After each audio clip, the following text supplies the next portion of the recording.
आप देखें कि जो रिश्ता है जेडीयू बीजेपी का या प्रधानमंत्री नरेंद्र मोदी और नीतीश कुमार का पॉलिटिकली कितने उतार चढ़ाव से गुजरा है, क्या कई बार बहुत असहज मौके भी इसमें आए हैं, लेकिन फिर भी जब एक बार ये तय हो गया कि दोनों पार्टियां एक साथ आ गई हैं, चुनाव भी आगे नीतीश कुमार का चेहरा रख के लड़ना है, तो बीजेपी ने खुलकर ये कहा और शीर्षस्थ स्तर से इस बात को कहा कि मुख्यमंत्री नीतीश कुमार ही होंगे, चाहे किसी को कितनी भी सीटें आए। देवेंद्र अभी ये भी आपको बता रहे थे, और ये बातें जो देवेंद्र कह रहे हैं आपको वही बता सकते हैं और आप इंडिया टीवी पर ही केवल सुन पाएंगे कि बीजेपी को अपने नेताओं से यह प्रॉपर फीडबैक था कि नीतीश कुमार को लेकर के इस बार एंटी इंकम्बेंसी बहुत जबरदस्त है, लोगों के अंदर आप नाराजगी कह लीजिए या एक परिवर्तन को लेकर के, चाहे कम से कम नीतीश कुमार को लेकर के है, और उसके बीच में चुनाव में जाना है, इसमें खतरा भी हो सकता है। लेकिन बीजेपी ने यह तय किया कि न सिर्फ वो ये चुनाव जेडीयू के साथ मिलकर लड़ेंगी, बल्कि नीतीश कुमार को मुख्यमंत्री पद के उम्मीदवार के तौर पर घोषित करके लड़ेगी, और यह साफ किया कि सीटों में चाहे बीजेपी को ज्यादा मिले, मुख्यमंत्री नीतीश कुमार ही बनेंगे, और अपना यह वादा उन्होंने निभाया भी। और देवेंद्र, हम यह भी देख रहे हैं कि चुनाव के नतीजे आने के बाद 30 सीटों का अंदर है दोनों पार्टियों के बीच में, तब भी बीजेपी के नेता इस बात को, इस सवाल को भी एंटरटेन करने के लिए तैयार नहीं है कि क्या मुख्यमंत्री के सवाल पर कोई बात हो सकती है।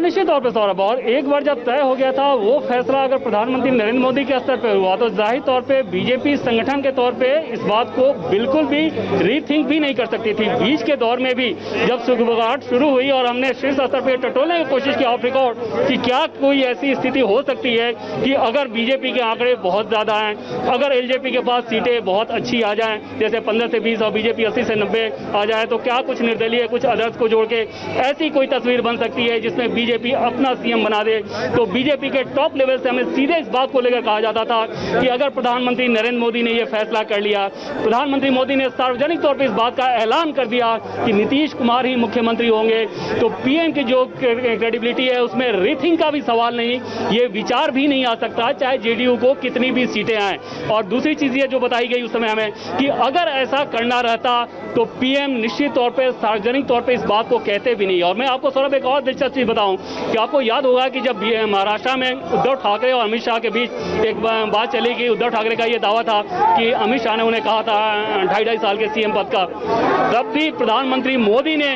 उस मामले में यह कहते हुए दखल नहीं दिया था कि उन्हें यह नहीं पता कि एक्चुअल बातचीत क्या हुई थी। हमारे सूत्रों का यह कहना है और यह शिवसेना सूत्रों का यह कहना है कि उद्धव ठाकरे ने तब यह कहा था कि अगर आप एक बार कह दें और कह देते तो निश्चित तौर पर फिर बाकी कोई भी चीज मेरे लिए मायने नहीं रखती, मैं बीजेपी के साथ बिल्कुल ही रहता। और ये प्रधानमंत्री नरेंद्र मोदी को लेकर जो उद्धव ठाकरे के बीच अपनी जो बॉन्डिंग है उसके आधार पर वो कह रहे थे। शिवसेना सूत्रों का ये कहना है कि तब पीएम ने उनसे ये कहा था कि जब उस बातचीत में वो शिरकत ही नहीं कर रहे थे, वहां थे नहीं, तो वो फिर दखल कैसे देते, उन्हें क्या पता कि क्या बातचीत हुई थी। ये स्तर है प्रधानमंत्री नरेंद्र मोदी की अपनी भरोसा का, अपनी विश्वसनीयता, अपनी साख का। और वैसी स्थिति में अगर वो नीतीश कुमार को सार्वजनिक तौर पर इस बात को कह रहे थे कि सीएम वही होंगे, तो कम से कम पार्टी के स्तर पर, संगठन के स्तर पर कोई डाउट नहीं था। निश्चित तौर पर गॉसिप्स में ये जरूर चल रहा था कि हो सकता है कि बीजेपी कुछ गुगली कर दे और नीतीश कुमार को परेशानी हो जाए। जैसे ही जनता के बीच थोड़ा बहुत या कार्यकर्ताओं के बीच थोड़ा भ्रम फैलना शुरू हुआ, एलजेपी ने जो बयानबाजियां करनी शुरू की जिसमें पीएम मोदी और बीजेपी के लिए बहुत अच्छी बातें कह रहे थे और जेडीयू पर और नीतीश कुमार पर निशाना साध रहे थे, तब जेडीयू के नेता नीतीश कुमार ने बीजेपी को इस बात को कन्वे किया कि जनता में भ्रम जा रहा है, कार्यकर्ताओं में भ्रम जा रहा है, उसका नुकसान उठाना पड़ सकता है। उसके बाद आप देखें तो गृह मंत्री अमित शाह ने 2 बार इस बात को साफ कर दिया कि आंकड़े चाहे जैसे आए, चाहे जेडीयू को ज्यादा हो या फिर बीजेपी को ज्यादा हो, उन आंकड़ों से नीतीश कुमार के सीएम बनने पे कोई फर्क नहीं पड़ता। ये बयान इस लिहाज से था। लेकिन देवेंद्र, ये बताइए कि पिछली बार जितनी बीजेपी और जेडीयू ने मिलकर सरकार चलाई, जब भी उस वक्त जो भी दोनों का अरेंजमेंट रहा, उसमें हमेशा सीनियर पार्टनर जेडीयू रही, मुख्यमंत्री नीतीश कुमार रहे। क्या उसमें इस बार कोई फर्क पड़ने जा रहा है, चाहे पोर्टफोलियो की बात हो या सरकार? लोगों का कहना है कि बीजेपी इस बार बड़ी असर्टिव रहेगी सरकार के अंदर।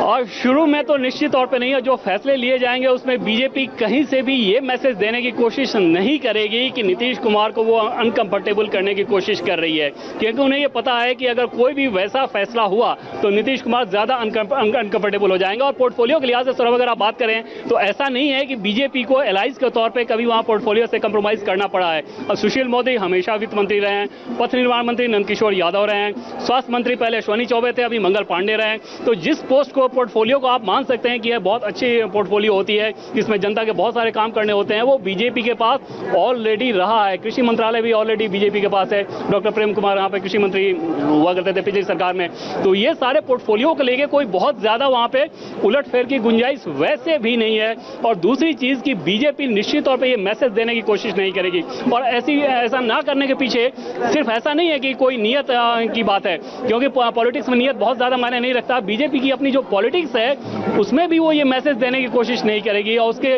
दो बड़े अहम कारण है। एक तो ये कि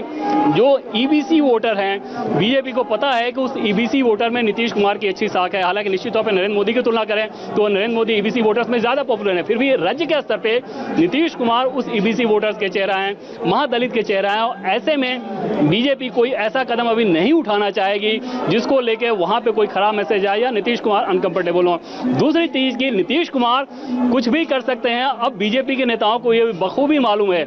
अगर एक झटके में वो बीजेपी का साथ छोड़ सकते हैं, आरजेडी के साथ जा सकते हैं, दूसरे झटके में आरजेडी का साथ छोड़ के फिर बीजेपी में आ सकते हैं, तो जाहिर तौर पे ऐसी स्थिति में नीतीश कुमार के सामने फिर बीजेपी कोई ऐसा सिचुएशन नहीं पैदा करना चाहेगी कोई कुछ ऐसा विचित्र या सत्य का सामना करना पड़े जिसको लेकर बीजेपी को भी ज्यादा परेशानी हो। तो कुल मिलाकर बिहार में इन आंकड़ों के लिहाज से नीतीश कुमार की सरकार पर फिलहाल मुझे कोई बहुत ज्यादा फर्क दिखाई नहीं दे रहा है। कि क्या मुख्यमंत्री के साथ साथ उप मुख्यमंत्री डिप्टी सीएम का नाम भी तय है पहले के जैसा? शामिल होंगे क्या डिप्टी सीएम का नाम भी तय है पहले की तरह? जी हाँ सौरभ, अभी तक जो संकेत मिल रहे हैं उन संकेत के लिहाज से एकदम तय दिख रहा है कि डिप्टी सीएम भी वही रहेंगे, सुशील मोदी। और इसके पीछे सबसे बड़ी वजह यह है कि नीतीश कुमार और सुशील मोदी का अपना जो इक्वेशन है वो इक्वेशन बहुत बेहतर है जब दोनों साझीदार रहते हैं। ये जरूर है कि जब नीतीश कुमार पिछली बार बीजेपी से अलग होकर आरजेडी के साथ गए तो नीतीश कुमार पे सबसे ज्यादा मुखर कोई नेता था तो सुशील मोदी थे, और ऑलमोस्ट प्रतिदिन पटना में प्रेस कॉन्फ्रेंस करते थे और उस प्रेस कॉन्फ्रेंस में नीतीश कुमार की धज्जियां उड़ाते थे। लेकिन जब दोनों साथ रहते हैं तो उन दोनों की बॉन्डिंग, उन दोनों की केमिस्ट्री बहुत गजब की रहती है, और ऐसा कोई भी अवसर आपको नहीं दिखेगा जब उन दोनों के बीच कोई विवाद हो। अगर एनडीए सरकार 1 की अगर बात करें, जिसको लेकर सबसे ज्यादा चर्चा हुई थी, बिहार में बेस्ट गवर्नेंस का अवार्ड भी बिहार को मिल रहा था, बिहार का जो बजट था पहले बहुमुश्किल 20,000 करोड़ रुपए का हो रहा था, वो बजट कैसे रॉकेट की तरह आगे भागना शुरू किया। तो इन सारी परिस्थितियों में उस समय वित्त मंत्रालय का जिम्मा संभाल रहे थे सुशील मोदी, और कभी ऐसा देखने को नहीं मिला कि नीतीश कुमार इस बात को लेकर इनसिक्योर हो या सुशील मोदी की ऐसी महत्वाकांक्षा हो जाए कि अपना परफॉर्मेंस को लेकर वो ज्यादा अपना चेहरा चमकाने की कोशिश करें। मुझे याद है कि दिल्ली में भी जब उन्हें अवार्ड के लिए बुलाया जाता था बतौर बिहार सरकार के प्रतिनिधि के तौर पे, वित्त मंत्री के तौर पे, कि बिहार का जो गवर्नेंस का रिकॉर्ड है बहुत अच्छा है, बहुत जीडीपी बहुत अच्छी जा रही है, ऑल ट्रैक जो डेवलपमेंट है वो बहुत अच्छा हो रहा है, तब भी अपने संबोधन में सुशील मोदी बार बार नीतीश कुमार का नाम लेते थे। तो ये चीजें बार बार एक ट्रैक रिकॉर्ड बना चुकी हैं कि उन दोनों के बीच महत्वाकांक्षा को लेकर, किसी अहम को लेकर कोई टकराव नहीं रहा है। और जब भी कोई मसला दोनों के बीच आता था पार्टी के स्तर पे तो आपस में बैठ के वो सुलझा लेते थे, वो मीडिया की सुर्खियां नहीं बनती थी। तो ऐसे में जब इतना कंफर्टेबल है नीतीश कुमार तो निश्चित तौर पे उनकी ये ख्वाहिश रहेगी कि सुशील मोदी को ही वहां पे वो डिप्टी सीएम के तौर पे देखें। दूसरी चीज की बिहार बीजेपी का जो आंकड़ा है, इस आंकड़े में भी सुशील मोदी की बहुत अहम भूमिका रही है। बिहार बीजेपी के पॉलिटिक्स की बात कर लें तो पिछले 2-3 महीने 4 महीने पहले को अगर छोड़ दें तो ऐसा लगता था कि सुशील मोदी बिहार बीजेपी में अंदरूनी तौर पे एक तरह से थोड़े से हाशिए पे हैं, और वहां पे जो कमान संभाल ली है वो संजय जायसवाल, नित्यानंद राय, भूपेंद्र यादव प्रभारी थे, तो इन नई टीम ने संभाल ली है। लेकिन जैसे ही चुनाव का वक्त आया, अगर टिकट डिस्ट्रीब्यूशन सबसे अहम होता है किसी भी चुनाव में, और वहां पे पार्टी के सोर्सेज हमें ये बताते हैं कि सबसे ज्यादा सुशील मोदी की ही चली। चलिए ठीक है, तो आपने एक और सवाल का जवाब दे दिया कि डिप्टी सीएम को लेकर भी ऐसा नहीं है कि कोई बहुत ज्यादा संशय है या बहुत सारे उम्मीदवार हों, और हों भी तो कम से कम नाम पर कोई बहुत ज्यादा इस पर कोई विचार करने की वाली बात नहीं है। एक बार फिर अगर हम नरेंद्र मोदी और नीतीश कुमार के उनकी पर्सनल इक्वेशन की हम बात करें, इस चुनाव में दिल्ली और पटना के बीच में या नरेंद्र मोदी और नीतीश कुमार के बीच में क्या लगातार एक सीधा संवाद रहा, एक डायरेक्ट हॉटलाइन मेंटेन रही, या ये काम पार्टी की तरफ से ज्यादा हो रहा था? बहुत ज्यादा हॉटलाइन नहीं रहा है, लेकिन निश्चित तौर पे 3 या 4 मौके ऐसे आए। एक तो ये तय कर लिया गया था और नीतीश कुमार भी इस बात को चाहते थे कि प्रधानमंत्री नरेंद्र मोदी जो 3 रैलियां करें, उन 3 रैली में से कम 2 रैली ऐसी हो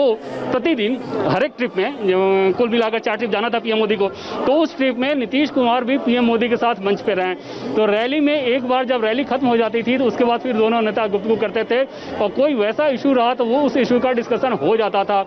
पीएम एक और चीज में मैं सौरभ आपको बताऊं कि प्रधानमंत्री मोदी और नीतीश कुमार के बीच अभी कोई भी वाया मीडिया नहीं है। उन दोनों को अगर कोई बात करनी होती है तो वो सीधे सीधे बात कर सकते हैं। नीतीश कुमार सीधे उठा के अपनी कोई बात कर सकते हैं। जैसा कि उदाहरण के तौर पे आपको मैंने बताया कि पिछली बार लोकसभा चुनाव में जब सीट शेयरिंग का मसला था और नीतीश कुमार ये चाहते थे कि ये तुरंत कर देना चाहिए, इसमें ज़्यादा वक्त लगाना ठीक नहीं रहेगा, जबकि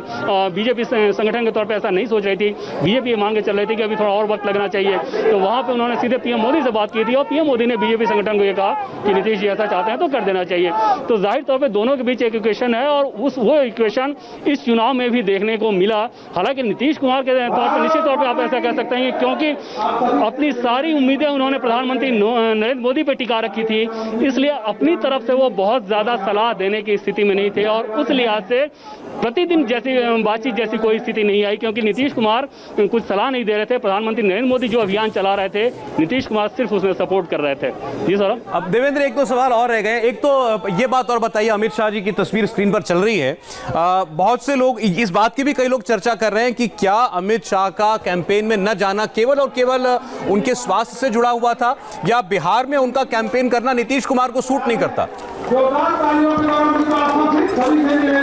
देखिए, पार्टी की तरफ से जो हमें बताया गया, उस बताने की अगर सौरभ बात करें तो निश्चित तौर पर ये कहा गया कि क्योंकि कोरोना के बाद ठीक हुए हैं और हम सभी जानते हैं ये कि कैसे कोरोना से तो हमेशा एक सप्ताह में ही ठीक हो गए थे, लेकिन दो बार उसके बाद उन्हें हॉस्पिटल जाना पड़ा और दूसरी बार भी उन्हें 3 दिन भर्ती रहना पड़ा। और ये ऐसा इसलिए हुआ क्योंकि कोरोना इफेक्ट जो था बाद की स्थिति। अच्छा, एक सेकंड में आपको रोकूंगा, जरा देखिए अब स्क्रीन मंच पर आप देखिए, मंच पर